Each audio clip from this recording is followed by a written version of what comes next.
The hills of Acapulco. Mexico's army and federal police stand by.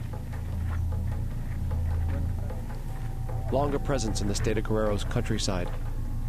They are deployed to the city in force when President Calderon launched his offensive against the drug cartels in 2006.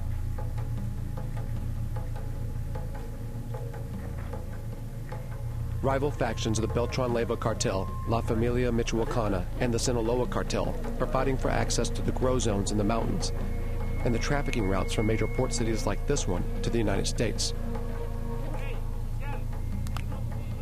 Over the past 4 years, the U.S. has promised $1.4 billion to help the Mexican government fight drug trafficking and organized crime through what is known as the Merida Initiative. Much of it for equipment and training for Mexican security forces. Their presence hasn't put an end to the violence. Some 40,000 people have been murdered in Mexico since Calderon's war began.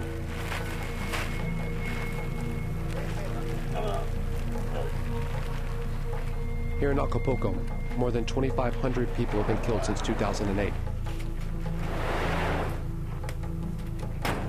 And the blood continues to seep into the hillsides.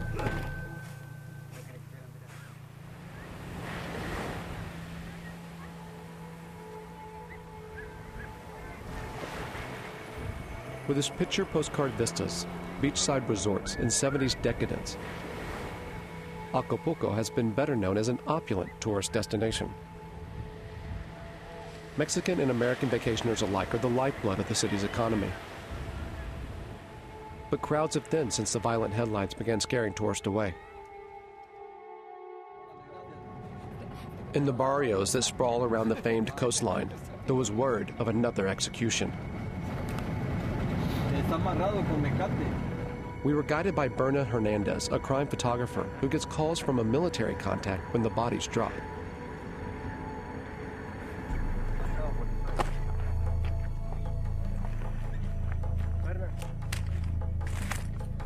In a field, journalists and investigators gathered around a young man.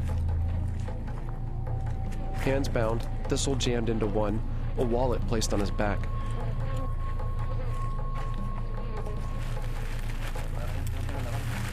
His body had been twisted into a message characteristic of the cartel hitmen. Assumed to be one of them, it's unlikely his killers will be identified, charged, or brought to justice. We keep going over the fact that 95% of these murders are not even investigated, and we watch them at the crime scene to see what kind of details they get, what kind of investigation they start right at the scene of the murder. And in this one, they've just taken away this young boy's body and literally left his eyeball in the dirt.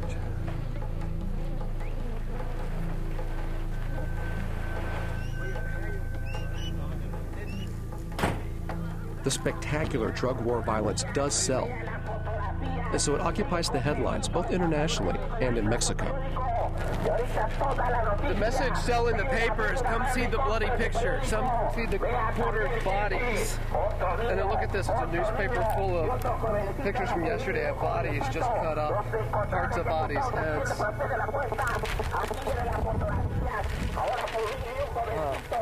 That's all there is in this paper.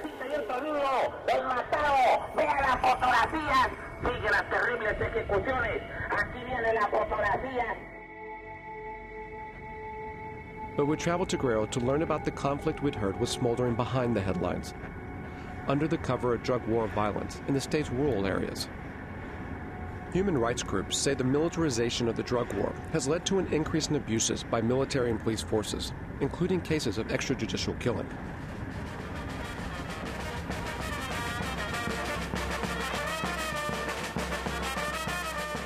In the town of Ayutla, a memorial service was being held to honor Raul Lucas and Manuel Ponce, two indigenous Nasavi human rights activists. Leaders of the Organization for the Future of the Mixtec People, they had denounced harassment and arbitrary detentions committed by the army. Son los defensores del pueblo Nasavi, los hombres valientes que nunca dieron un paso atrás y que se obligaron a ofrendar su vida para exigir justicia, para denunciar las atrocidades del ejército y para encarar a los caciques de Ayutla. 2 years ago, they were disappeared from a meeting, abducted by a group of armed men who identified themselves as police. A week later, their bodies were discovered, marked by torture. Fueron guerreros forjados en estos filos de la montaña, en la negra noche del olvido. Son los felinos de la justicia comunitaria. In spite of international pressure and the calls of local human rights groups, investigations by the State Attorney General's office have gone nowhere.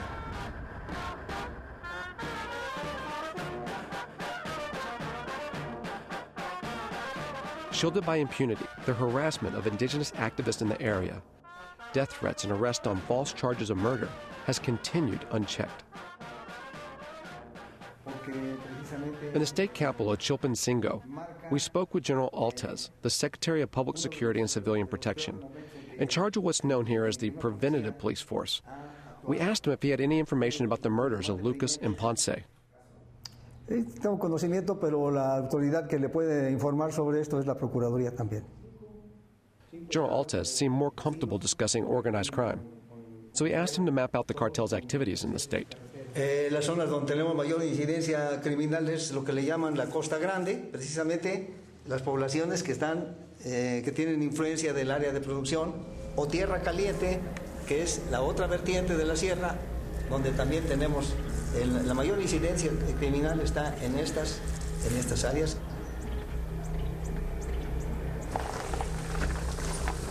The mountains and valleys of Tierra Caliente provide the kind of cover useful for growing poppy and marijuana. Guerrero produces more opium paste than any other state in Mexico and ranks third for marijuana production.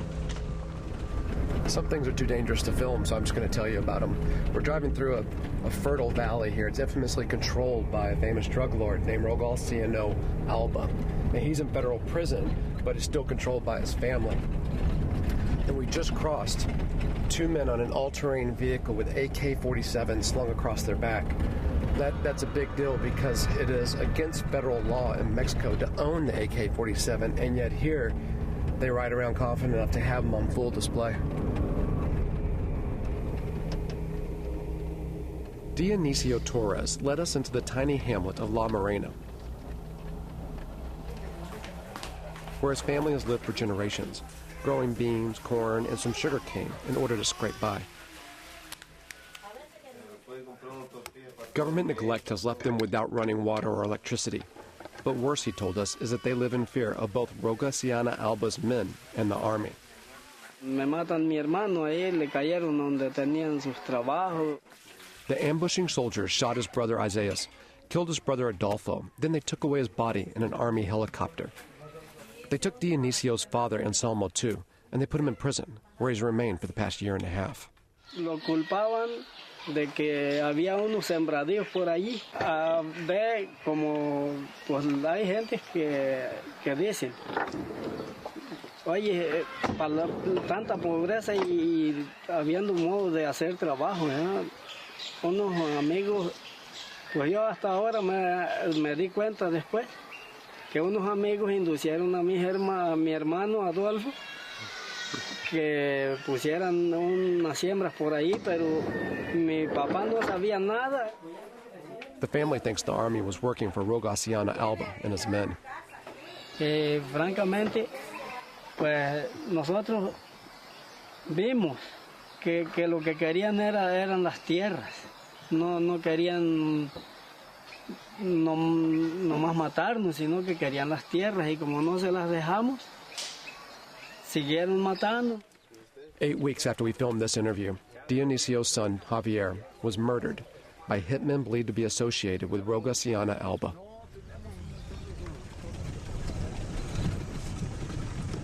Several hours up the mountain, we reach Puerto Las Ollas, a settlement of about 50 people. Here, too, there is deep mistrust of the army, who regularly patrol the road. Cuando pasan los militares al monte de volada, pues, correr. No queda, y cada vez que suben, pues, que salirse al monte. Si ya no los esperamos, les tenemos miedo, pues, que abusan, pues, a veces. So for the last 3 years, almost every day, at some point in the day, all the men in this community run into the hills. Así es. Why is the Army doing that to this community?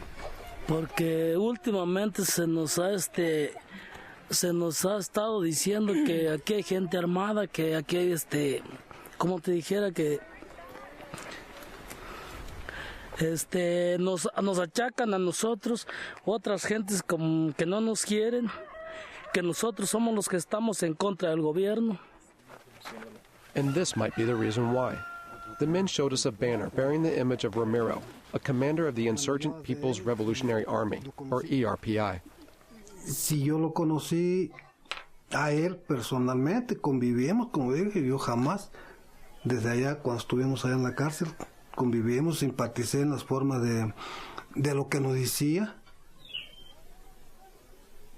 que teníamos que luchar y organizarnos en las comunidades, en las cuadrillas.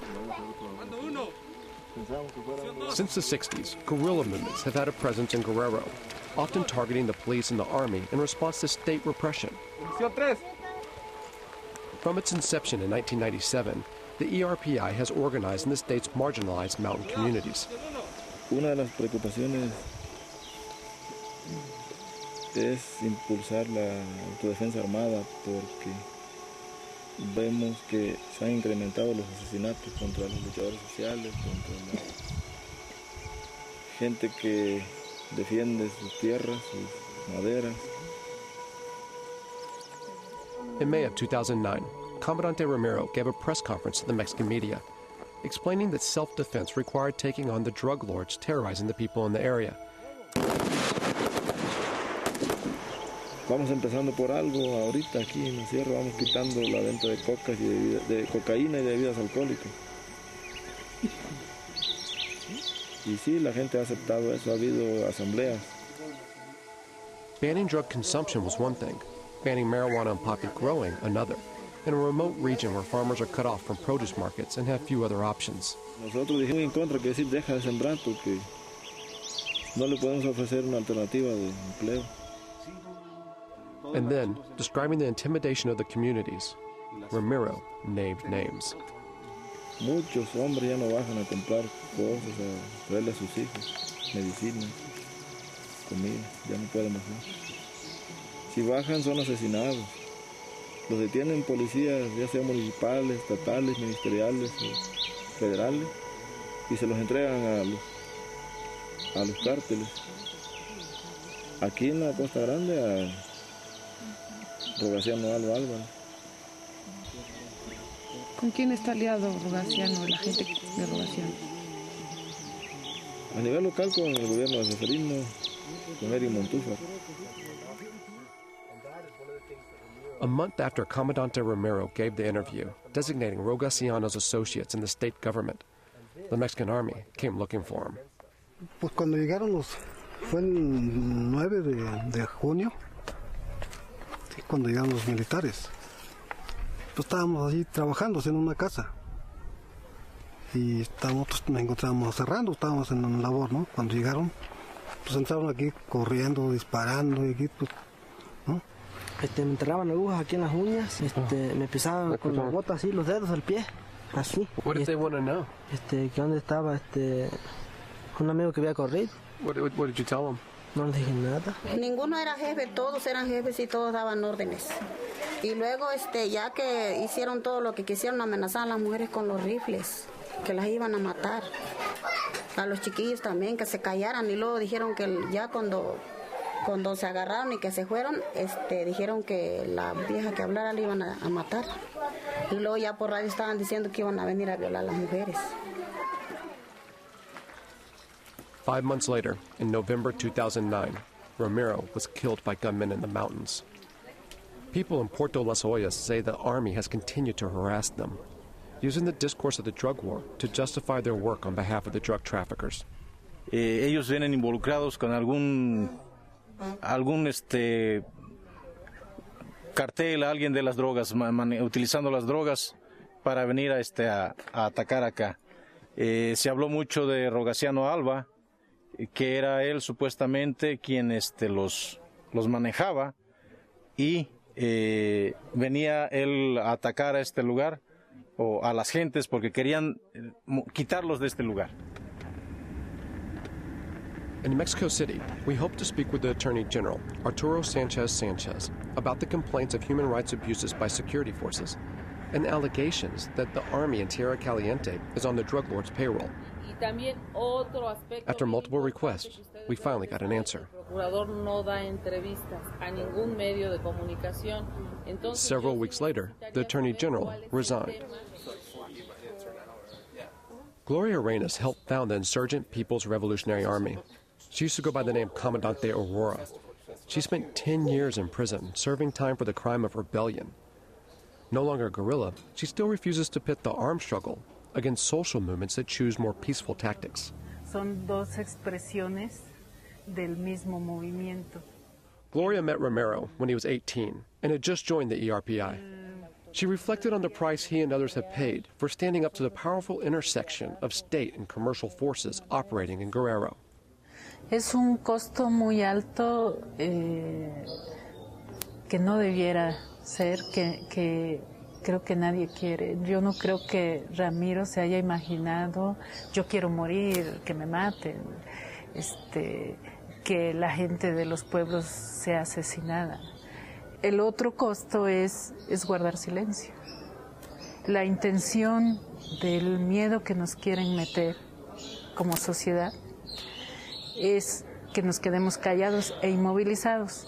Lo más triste es que a pesar de que paguemos ese costo, de que siga habiendo esos muertos, además nos callemos como sociedad, porque entonces triunfaría ese objetivo.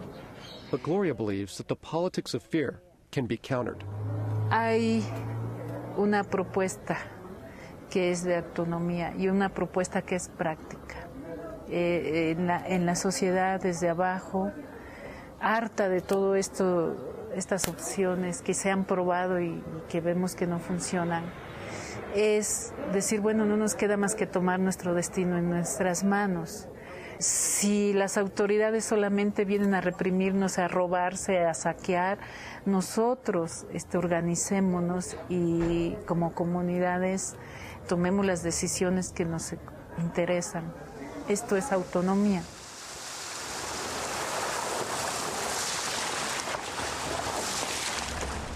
Back in Guerrero, there's an example of autonomous organizing in action.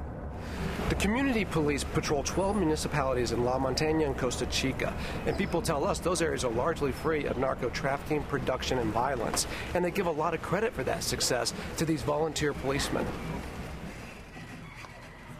At Community Police Headquarters in San Luis Acatlán, all was calm. Mira, la policía comunitaria se llama policía comunitaria porque tiene 1000 ojos, tiene 1000 oídos. Esa es una fortaleza de la policía comunitaria.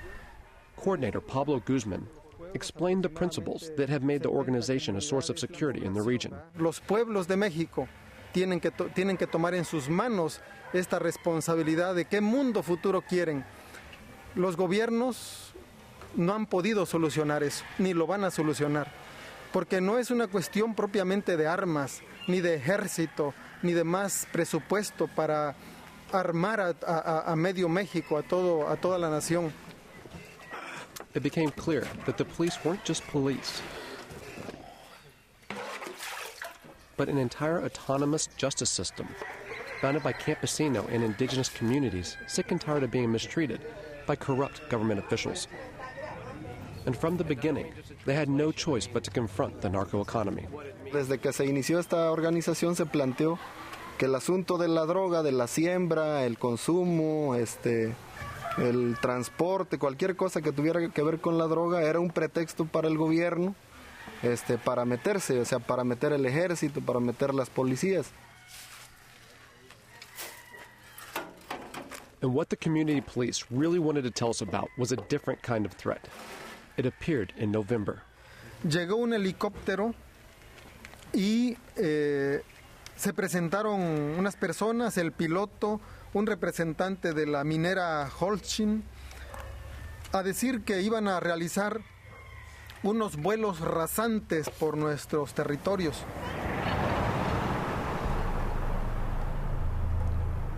British and Canadian mining companies are descending on the region. Drawn by the quantities of gold and silver locked in Guerrero's mountains and the rising price of both precious metals on international commodities markets. Cada una de las marcas sugieren una beta, se le llama beta al lugar de mayor concentración del mineral, en este caso plata. And their arrival has caused organizers like Adriana Rivera to raise the alarm over the impact that mining could have on the mountains, watersheds, and wildlife on which people here depend.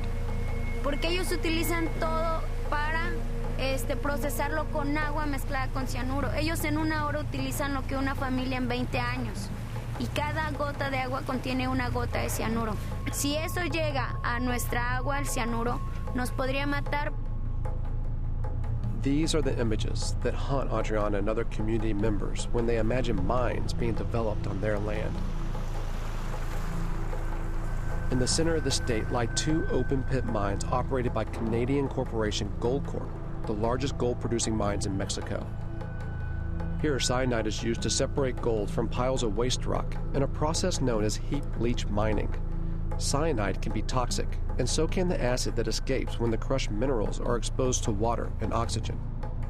La riqueza de nuestra tierra está a la vista de todos, en cada árbol, en cada río, en cada cosa que tiene vida. Nosotros pertenecemos a todo esto.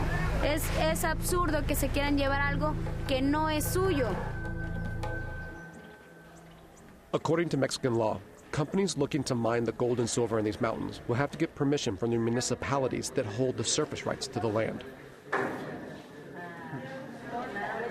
The police have convened a series of assemblies so that the communities can understand the process and take a stand. And on this Saturday, several hundred campesinos have traveled long distances to participate. One after another, representatives take their turn at the mic. Nosotros como Santa Cruz del Rincón no permitimos que seas apoyar a mineros porque nos va a afectar la mayor parte de nuestro pueblo, nos va a afectar nuestras enfermedades y nuestra agua. Que sí apoyamos a todas las comunidades, no a la minera. Nosotros, primeramente, pasarán por encima de nuestros cadáveres si es que así lo estime necesario, compañeros. Nosotros no vamos a permitir de ninguna manera. But what appears to be unanimous opposition is marred by the community hosting the meeting. Pararje Montero has already signed an agreement with Canadian mining company Campesino. Que efectivamente nosotros está concertado el convenio de exploración con los mineros. The community president, Alfonso Neri, shows us a document he signed with the company's Acapulco-based concession holders. Y aquí está estampado nuestra firma, y ese es el convenio que tenemos con estos canijos de Francisco Javier Larecki. Campesino promised 15 jobs and $7,500 US in 2010, and slightly more for 3 consecutive years thereafter. That was enough to convince the community. Económicamente nosotros estamos jodidos, entonces por lo tanto si ellos nos apoyan un poquito con la economía, nosotros bien recibido. Pero la responsabilidad es del gobierno, ¿por qué? Porque no atiende las necesidades del pueblo.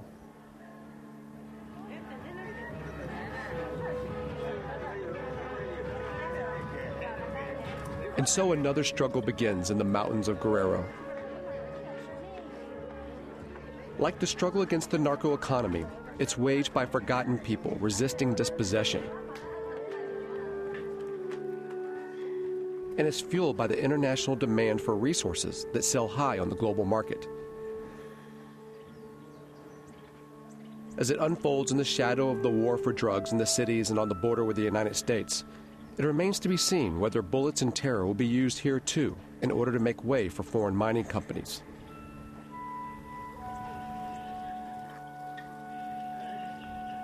Will the need wrought by government neglect, impoverishment, and the promises of foreign investment be enough to level these mountaintops? Or will the long years of experience organizing from below have the power to preserve them?